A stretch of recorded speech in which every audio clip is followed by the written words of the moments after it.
trucks can't pick up, as well as getting rid of construction-based debris too. And a lot of areas of North Augusta Greenway are now walkable, but you still might run into some roadblocks. Walkers and runners at the Greenway are questioning why the focus is here when neighborhoods are still full of debris. Well, here's why. City leaders say they hired an R&R to only clean up the Greenway. And here's what North Augusta Mayor Wrdw said about the rest of the city roads. We don't have ownership of those roads, so we can't control. So that's a separate contractor that the South Carolina Department of Transportation has hired.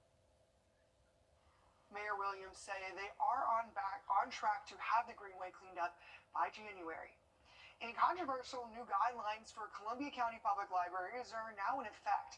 Back in September, Columbia County Commissioners passed new guidelines that addressed age appropriateness of various books. There was a debate about whether Columbia County had the authority to pass those guidelines, and Tuesday, the Regional Library Board got the final say. Your Sydney Hood was at the meeting. About 20 people either for or against the guidelines spoke at the Regional Library Board meeting, but many more showed up to listen, and it's safe to say everyone has a strong opinion about these guidelines. In this room is a group with a lot of passion. Well, I'm relieved. I'm glad that the board is deciding to do what the people need, what we want. This is opening a door for further deterioration of the service of the public library. It's a hotly debated topic. Despite what many of the people in this meeting were saying that this isn't a book ban, I don't see it as anything other than that. This is not about book banning.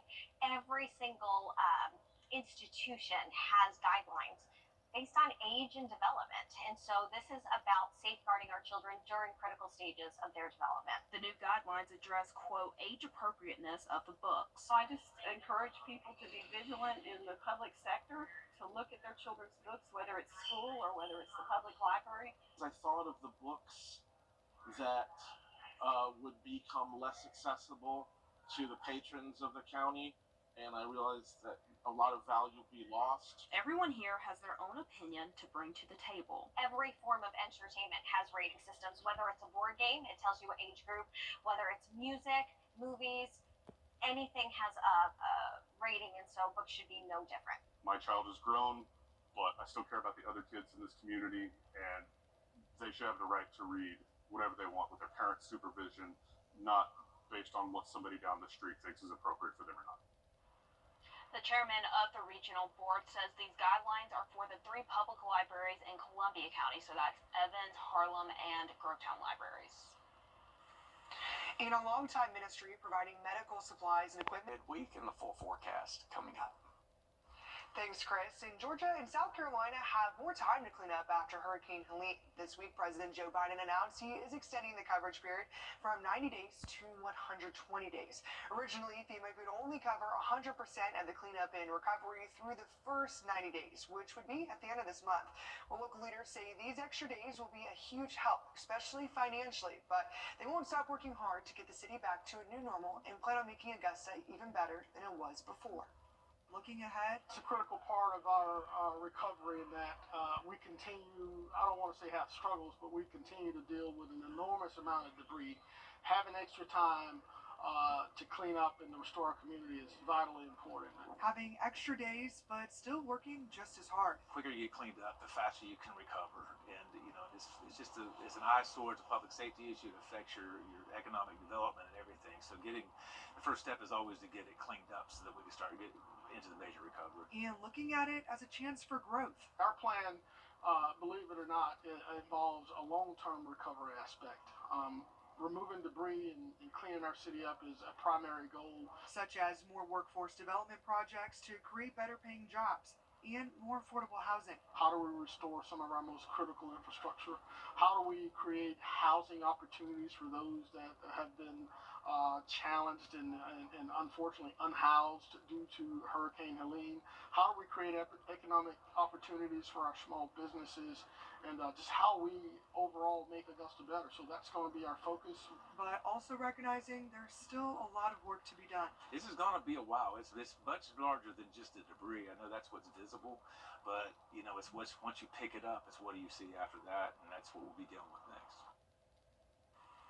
The mayor asked everyone to stay patient as crews work, especially around the holiday season, because as much as we want to get back to a new normal, it's important to put everyone's safety first. And crews are continuing to clear away tons of debris from the Augusta Canal. Towpath is still closed to and the frustration of many, but that just goes to show how much damage the storm caused. Your Sydney Hood met with officials on what kind of timeline we can expect for the canal cleanup. Well, it could be May at the earliest before these gates are moved, blocking the stretch of the canal. Now, leaders say that there were about 100 trees that fell down due to the hurricane. Some of these trees actually landed in the canal, and they also say there were parts of the canal embankment that are cracked and seriously damaged, which is another reason why they have these gates up. It's for your own safety. A place for peace. I always literally call it one of Augusta's little gems. And beauty. It's one of the most scenic places in Augusta to me is on the river here. But like a lot of areas, Pretty wild, honestly. the canal took a rough beating from Hurricane Helene. For me, it was no problem. It's like basically the same scene. There are less trees down there now, but it's not a big deal. And that's why this stretch of the canal is closed. We're going to be rolling heavy machinery in January up and down the entire 4.5-mile stretch. That's phase one. The next phase, they'll have to drain the canal. We don't want to do it. We recognize that's heavy watering season and everybody's getting ready for the tournament, and everybody's obviously got to have grass in their yards where they used to have trees. So we know there's going to be a high water demand, but we've got to do it in order to restore the embankment and the banks along the canal. Director Bine says altogether it could cost up to $10 million, but that's what it takes to restore the canal back to its original purpose. Well, I enjoy walking that way. I'll be glad when they have it open again, but no, it's not causing me any stress. Still very, very beautiful. Probably will be for another 500 years. Director Bine says they are working with FEMA right now to see what's eligible for reimbursement. He says that only a portion of that estimated $10 million it's going to take to fix the canal is eligible for reimbursement there. But the biggest message he wants to send out to folks is if you see these gates right here, I'm standing right in front of the water pumping station of the canal. If you see these gates right here, he wants you to not even attempt to try and go around these gates. They're up for a reason. He says they're up for your own safety. He wants to remind folks that if you do want to get on the canal, you can either get on downtown or at Lake Olmsted Stadium, but if you come to these gates, they want you to follow the signs that say that it is closed off. And for many, the holiday season is one filled with joy and making memories. But for others, the holiday season brings on stress and fear as leaders see an increase in domestic violence cases. Your Holly Turner is on your side with signs to look out for, how you can help. When the phone rings at Safe Homes of Augusta, it's not just a call for help. Hello, this is Leah. How may I help you? It's a call for action. Safe Homes is the only nonprofit domestic violence center, and we service 10 counties. And so, therefore, we see a lot of different types of calls that come in. Executive Director Amy Hall says hundreds of calls come directly to this line each month. Last year, we took over 1,900 calls, and through those calls, we see a lot of different types of abuse. Calls ranging from emotional and financial abuse to physical abuse. And during the holidays, the calls get worse. Hall says they increased by 30%.